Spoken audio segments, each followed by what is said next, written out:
ایک بار ایک کالج میں 4 دوست پڑھتے تھے۔ چاروں ایک ہی کلاس میں تھے، اس لیے ان کے بیچ کی دوستی کافی گہری تھی۔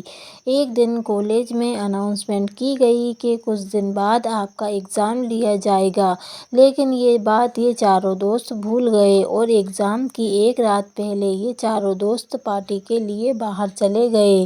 اگلے دن جب چاروں دوست کالج گئے تو انہوں نے دیکھا کہ ایگزام کا ٹائم ہی ختم ہو چکا ہے۔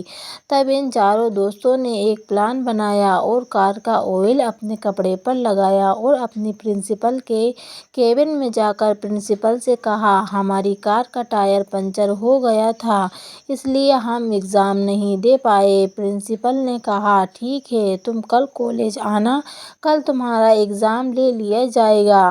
چاروں دوست خوش ہو کر وہاں سے نکل گئے اور یہ سوچنے لگے کہ آج تو ہم بچ گئے۔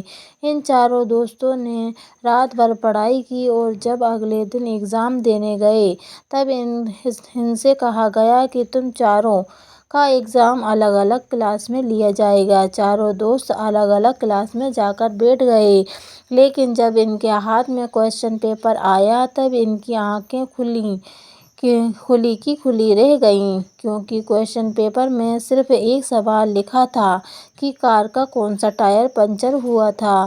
چاروں دوست حیران ہو گئے۔ تب ان کو اپنی غلطی کا احساس ہوا۔